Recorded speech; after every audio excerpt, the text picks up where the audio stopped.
Welcome back, listeners, to the BizBlend podcast, where we go beyond business and talk about the bold human stories that power it. I'm your host, Sana, and today's guest doesn't just talk about resilience.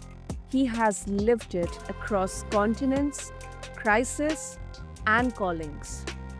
Now, imagine being a five-time immigrant, starting over again and again in countries where you knew no one, had no safety net, and had to rebuild from scratch. And now imagine pushing through to graduate from NYU, qualifying for the Olympic Games, leading clients through the 2008 and 9 financial crisis, and then walking away from it all to serve a nation in collapse. That's the journey of today's guest, listeners. A man who vanished from Wall Street and returned with a mission to help heroes fly. Literally. He's the founder of wingsforheroes.org, a nonprofit helping wounded veterans in Ukraine reclaim strength, dignity, and joy. Meet Lyubim Kogan.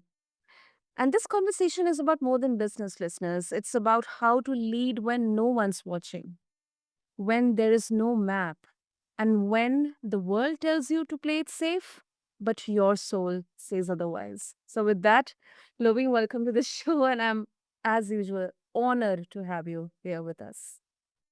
Hi, Sana. It's nice to hear you again. And that was a really wonderful introduction. I was thinking that you were talking about somebody else, but thank you so much for that. I appreciate it. No, but it's really really you, Lovim, and I mean we often just have a very restrictive outlook of what is happening in our world. But where do we, in hindsight, if we compare, the struggles, transformative journeys by others, sometimes our problems they look too small. So, with that, Lovin, you have been a five-time immigrant. I mean, that's something really, really very interesting. So, what did starting from scratch actually look like for the very, very first time when you for the first time immigrated to a foreign country? Okay, though for me, the foreign country was the United States. And I came to the US in 92, which was 1 year after the Berlin Wall fell and after the Soviet Union collapsed. As you mentioned, I'm originally from Ukraine, and it Mhm. was one of the Soviet republics. But a year after Soviet Union collapsed, I was fortunate enough to go to the United States. Now, I grew up in the 70s and 80s, and I am the child of Cold War. And my real imagination of America, I thought that President Reagan was sitting next to this red button and he could press it at any time and we all die. Like it was, Mhm. kids' imagination, but it was real. So Mhm. when I was moving to the States, and I think this is really important that you asked this question because I understand that some of you listeners, they're trying to make a better life. We're talking about building a business. And when you read off my accomplishments, I think a lot of people said and thought for themselves, oh, well, nice to be him, right? He did all these wonderful things. So, you know, it's easy for him. But in the reality, when I left Ukraine, I Mhm. I was a professional skier. And I knew one thing I knew about the United States is that there is a place called Lake Placid. It's in a state called New York. And they had the Mhm. Olympic Games in 1932 and in 1980. And that's where I was going. Like, I wasn't really going there, but I knew that's the place that I wanted to be. That's where I wanted to ski. And that's where I wanted to train. So I can go for tryouts, hopefully make the tryouts, and then, hopefully qualify for the Olympic Games.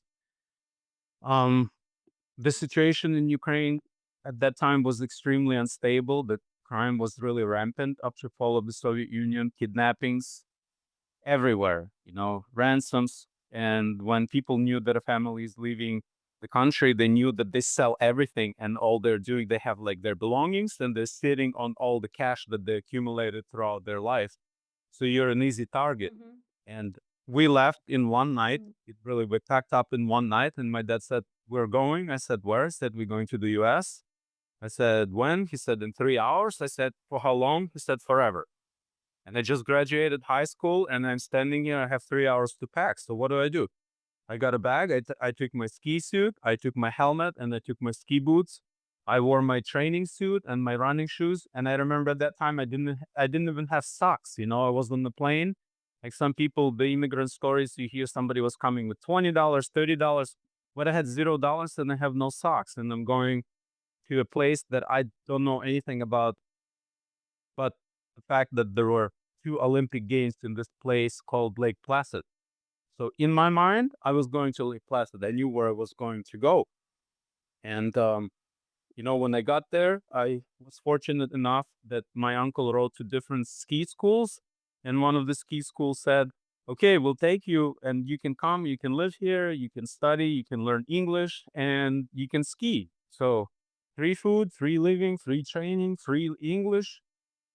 But a person who had nothing went to another country across the world and just I followed my dream. We talked about, remember, we talked about, I talk about the fact that we all have two compasses. One compass is in our head and another one is in our heart. Mhm. And the one in the head Yeah. always talking and always quieting down the heart. But when you're a kid, like I was 17, I just really at that place in life where I still want to compete. I wasn't ready to finish, and I followed my heart. And there was somebody who said, "Okay, we'll give him a chance. We never had a student from that part of the world. It will be good for our school, so come on over." And that's how that was my Yeah. first experience of the United States.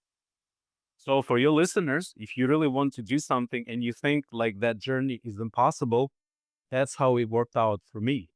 And I think that if you're following your true calling and that's, your heart compass is telling you like, you really have to do this, like, come on, like, do it. If you go in that direction, I think that the universe just opens up different doors and shows you the way that you need to follow. So, then of course, I trained really hard because I had to be the best to stay in that school Yeah. because I Mhm. trained so hard and I had good results. It helped me to get into the one of the best business schools in the world. And NYU has a really strong mathematics department, so there are a lot of students from India. Like I think our faculty at New York University, it must be half people are from India. I had professors, I had teaching assistants, I had classmates, and the thing is that that all of them are really strong, like mathematics. They're one of the Mhm. strongest people. So basically, you already are environment where you are developing a quality or skill that you can take across. Our numbers are the same in any language. So here you are you're not at a disadvantage when you're crunching numbers, right? When we speak, we have an accent, we don't understand all the words, but if it comes down to crunching numbers, then the playing field is leveled. And I thought it would be important to share this because you have some advantages that other people don't. And if we're talking about, like US and Canada and India, you have mathematics and other sciences that you're strong in. Plus, you have a huge presence of people from India. CEO of Google is from India. He's Indian. Yeah. So And that's the yeah. beginning of the journey. That's the beginning of the journey. I don't know what you would like for me to share specifically more, but I just want to say, look, I had one bag. I had a ski, jumping boots, suits, helmet. I wore my training suit. I had no socks on, and there we are. How many? 30 plus years later, and I was fortunate to accomplish all the goals, big goals that I set for myself. The two things come from what you share about your journey. At first, I would love to know that um as an 17, 18-year-old boy, completely new, alien to the foreign world, foreign land. And this is coming from, all the immigrant stories I hear from many people here in India, that back in 90s and early 2000s, when they immigrated to, especially the US, food, water, the air, the people, the day-to-day activities, they are completely different. And when you have everything, the basic requirements completely different, sometimes, or most of the times, it definitely affects your mindset. Sometimes you start thinking about how, how you have to adjust with an entire new environment.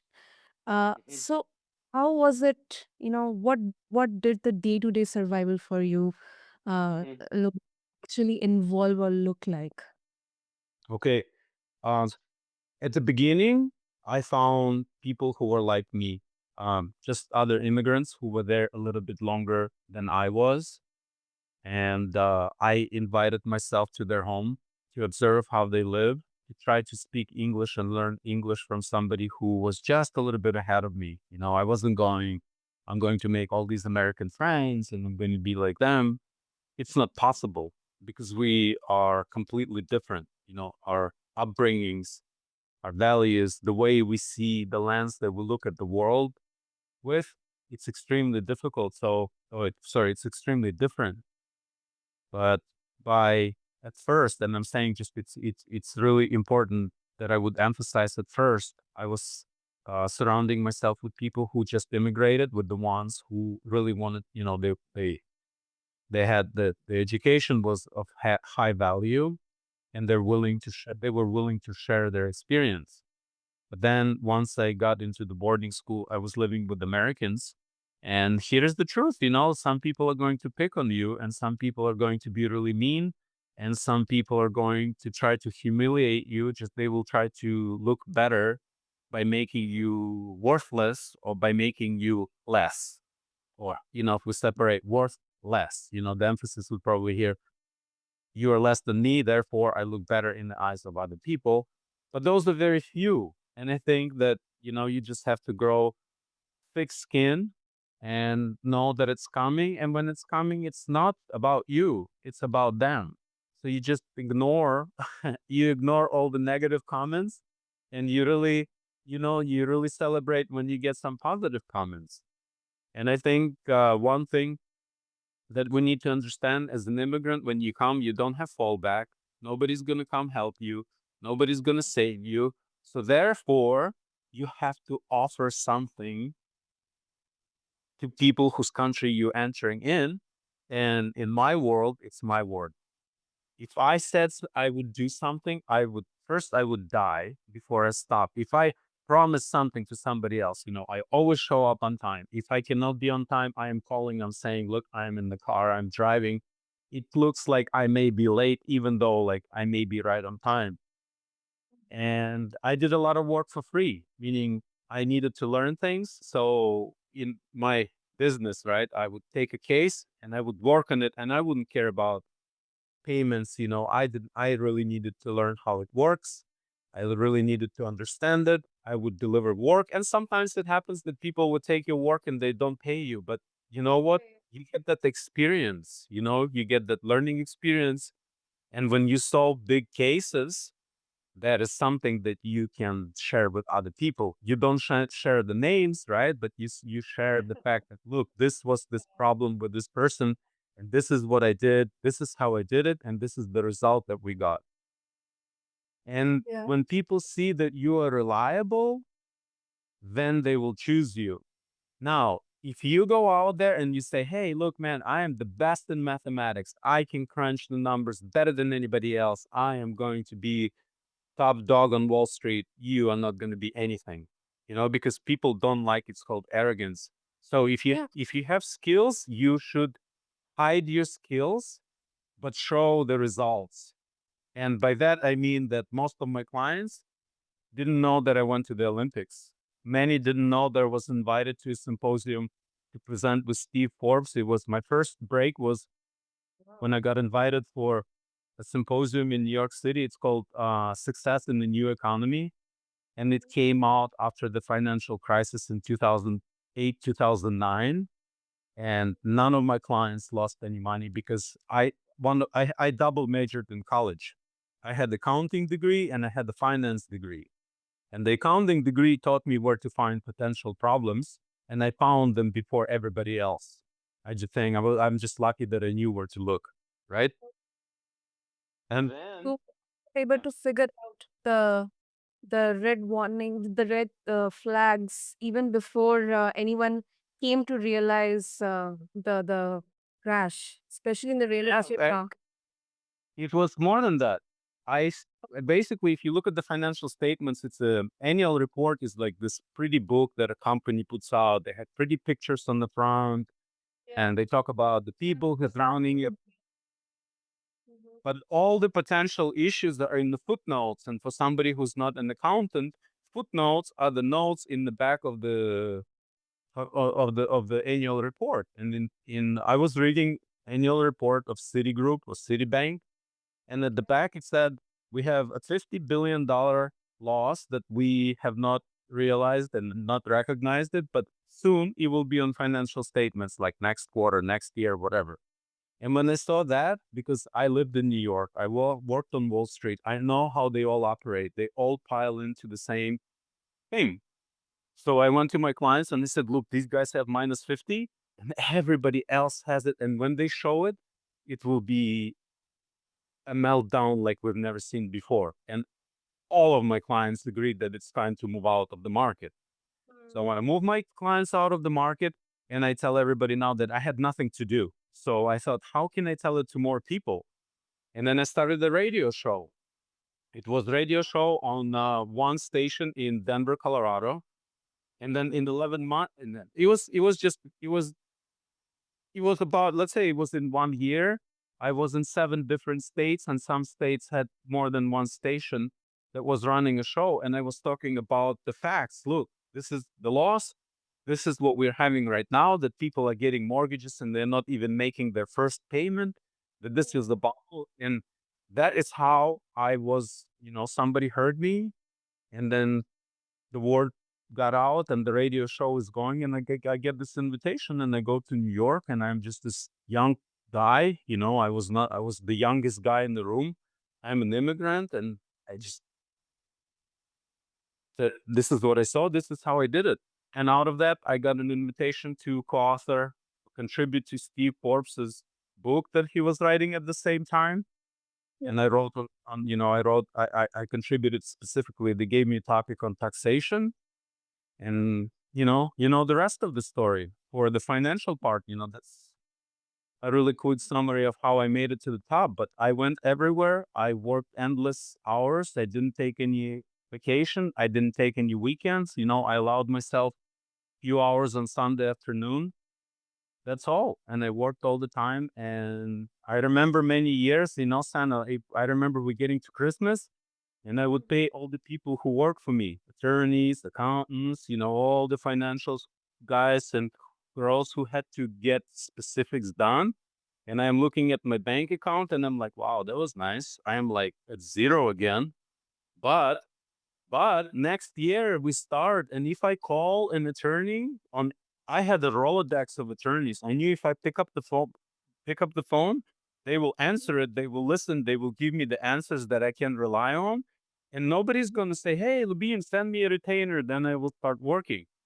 So by investing into the relationships, I was able over a decade plus to build enough relationships that not only I became an expert in my field, I also had an alliances. I had like an army of people who would pick up my call because they knew that if I need something done, they would get paid really well, and they would get paid. There is no question about it because I paid everybody before I paid myself. It went on for years. Yeah. Yes. I I'm so sure many of our listeners who are yet to become an entrepreneurs, specifically they should definitely take some of the highlights, some of the takeaways from your journey. I mean, first of all, Um, do you believe that entrepreneurship is a lonely journey? Yes. Yeah, that's what even I also agree. And because even if we, as an entrepreneur, you have a great team, you have great people whom you can rely upon. Still, it's a different ball game altogether. It's a different journey to test the waters. And if I can draw so many parallels in an entrepreneurial journey and your journey, starting from your immigration, and then how you had to work maybe double uh, you know the people in the home country, in the country, to prove yourself that you are eligible to be a part of to be someone among them, or maybe different from them. I think it will so much connect with the future entrepreneurs as well. And then Absolutely. taking risks and connecting with people, networking with people, investing on relationships, not only from a monetary point of view, but from a relation and emotion point of view, connecting with them, um, uh, and respecting the people you are working with, whether it's your external stakeholders or internal stakeholders. There are so many values to actually take away from your journey. To be honest, that's what I believe, and I'm very sure our listeners will also agree with me. I hope so, because Hannah, if you think about this, that we cannot get anything done on our own. There's so much that we have to do. The starting a business is your own thing. Then getting to a level where you have some kind of competitive advantage or something that you can offer to clients. And I'm telling, there are some people that may have nothing, that are listening to your podcast and they say, "Look, I have nothing." Well, look, you have time and you can put in the effort. So if you take your time and you put in the effort helping the right person, and you have to define what the right person for you is. If you say, "I'm just going to go and help. I'm going to help that person as much as I can. And when it's done, okay, I'll just move on and help somebody else." Now imagine you do it for a year or two or three. How big of a network you'll develop of people who know you. The reason I lived inside, I think I'm one of the exceptions, because when I go to a country, I start connecting with people right away and I don't want anything from them. I do not require anything. With all the stuff that I accomplish, I go to a new country, I start from zero. I go to a new town, I start from zero. I can talk to a billionaire and I can talk to a guy who's drinking beer on the beach every day. It doesn't matter to me though. They're people, they are people, and understanding what drives everyone requires that effort. And if you honestly not asking anything for yourself, you become the one in the few, and you're welcomed everywhere. And people wait for you to come back because they have such great experience. They say, "This guy is going to come and he's going to give, give, give, give, give, give, give. He's not going to ask you for anything." And Mhm. if the world sees you like that, you just will find the same people that will do something for you. Because one of the things about America, I think Americans are the most generous people. I'm not talking about politics, I'm talking about normal people. Example, Yeah. I went to the States. Somebody gave me skis because I didn't bring my skis. Somebody paid my hill fees. Somebody paid my school fees. It were people giving me stuff, so I can at that time train. And then later I needed an office. Somebody gave me my first office. I said, "Look, I will train you." My friend, we became friends later. He said he had a really nice office. He wanted to become a triathlete. I said, "Look, I know athletics. I understand that, but I need space. I'm starting my business. Can I train you for your triathlon? And you give me the space." He said, "Come on, let's go." He walked me in the office. He says, "This room is empty. Empty. Would it work for you?" I was like, "Yeah." It was the best building in Denver, Colorado. It's called the Equitable Building. Okay. It was an attorney who had the office in the best building, and he said, "Would this work for you?" I was like, "I am starting my own business and I'm getting a space in the building where you cannot lease. You can only buy. Imagine what kind of credibility it gives to a guy who works in the financial industry. Nobody knew that I just started. Then for the next 3 years, I said 5 o'clock in the morning, you're in front of my doors. And it was like 4:55. I heard the engine. Boo, boo, boo, boo, boo, boo. He showed up every day. We went, I trained him, and then we went together to the office. I taught him how an athlete lives, thinks, eats, prepares for the competitions, what you do. But I had a beautiful office and I didn't have to pay for it. You know, Sana?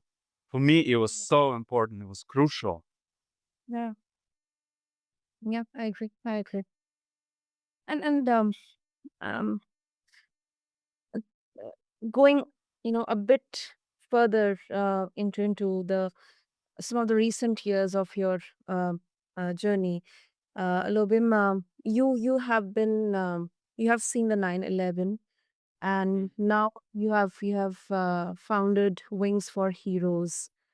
Um, did that idea come from what you saw during those 9/11 uh, years or the moments? W- or was it something that was in within you from the beginning itself? 9/11 was a traumatic experience in my life that made me move out of the city. I'm not a city person. That was the last straw. Like, you know, after 9/11, they shut down the roads. National Guard moved in. It looked like a war zone. And once they opened up the roads, I said, I'm done with New York. I'm going. And that was a journey on itself. I knew I was finished with New York and I went to California, then I went to Texas, and then I got to Colorado.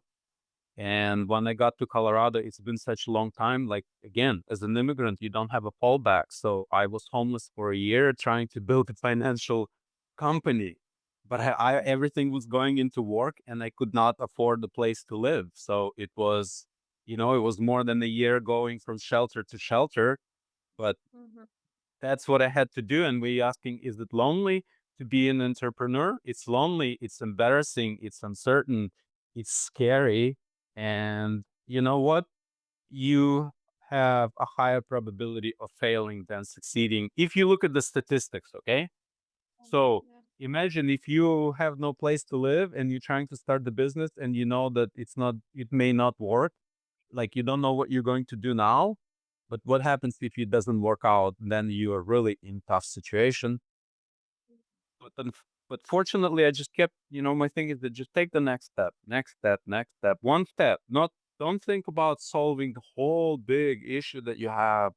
Don't come up with this beautiful idea and a plan that you will just come in, push the button, and because you thought everything through, it's just going to work. The theory and the reality is like the day and night, or like Earth and the moon. So the best thing is to start right now. And I don't mean like quit your job. Just start working on whatever that business idea is right now, because tomorrow it's going to be more expensive. You'll have more obligations. You may have kids, you may have a house or an apartment. The older we get, we have less energy and more responsibilities, and that makes it tougher to start. So there is no better day to start than today, and no better moment than like right now. Like once you hear this podcast, start working on your thing, because I and everybody who I know will die really soon. We live and act like we have forever. We don't. Watch Steve Jobs videos. Watch how that man who changed the planet, we all know Apple, right? We know iPhones, we know Macs, and they're beautiful products. But Steve Jobs left us, besides the phone, he left us a message. Every time I get up and I look in the mirror and I ask myself, do I love what I'm doing? And if the answer is no for 2 days or more, I know I'm not doing the right thing and I am done. And guess what? He died early and he left us a great company, but he also left us the vision on how he was able to get things done in such short period of time. It's all written, it's all documented, it's all on YouTube. If you cannot buy and read his book, you can go and watch his speeches for free. And that man knew that his time is limited. And that's one of my mentors, That's who I learned from. Be really aware where you're spending your energy.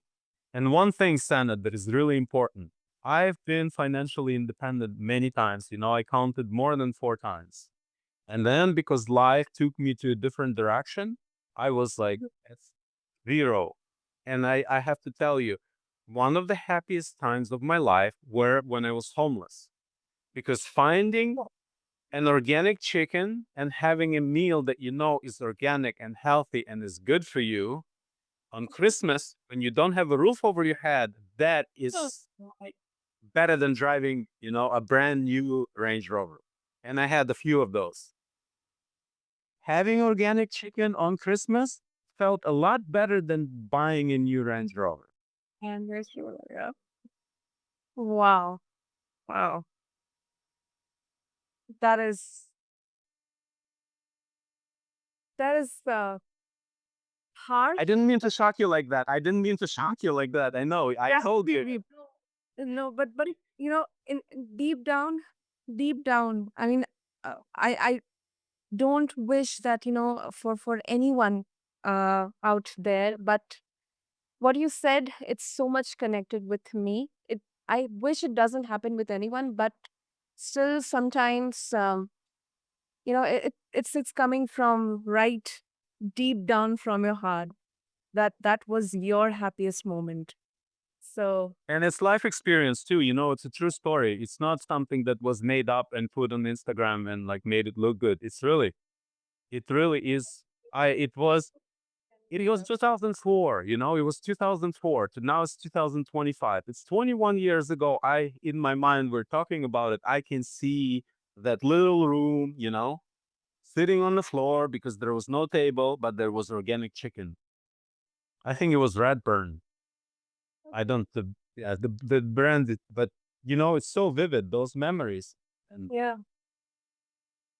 it's not easy. Look, it's not easy for anybody. Billionaires have so many issues.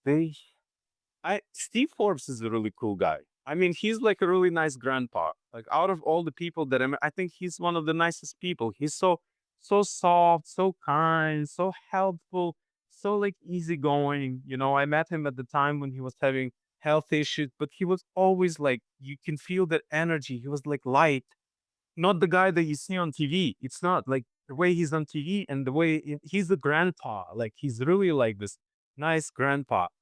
But if you think about how many issues they have, and like they have really complex problems, the reason Elon Musk is the wealthiest man in the world, or Jeff Bezos, is because they're able to take on a huge goal and tackle all the problems that would just completely destroy most people. And they can make tough decisions and they can just move on 1, 2, 3, 100, 1,000, 1,000,000, and they don't stop. But they really emotionally, it's not easy to be a billionaire. The whole world is watching you, they're coming at you, everybody, they have to solve a lot of problems. So, we start small as business owners, and the more issues we solve, it's like training. It's like if you train for the Olympics, nobody went to the Olympics right away. First they needed to learn how to stand up. And then all Olympic champions, they took the first step.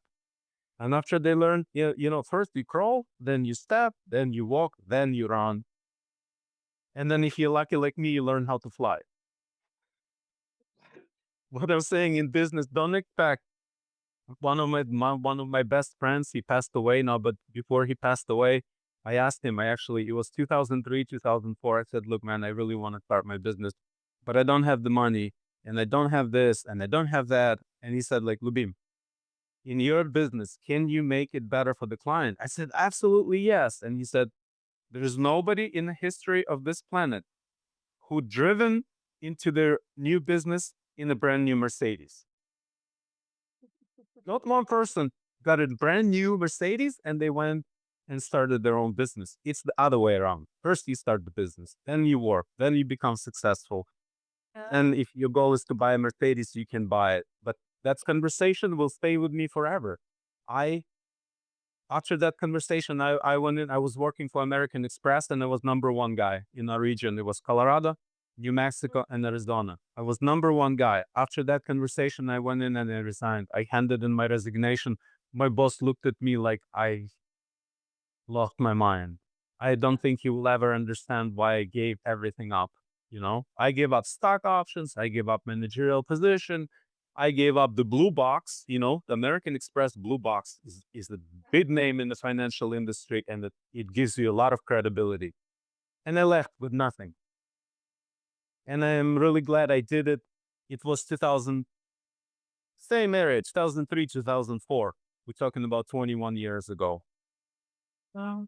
Yeah. And like, imagine if I did it now. I'm going to be 50 next month.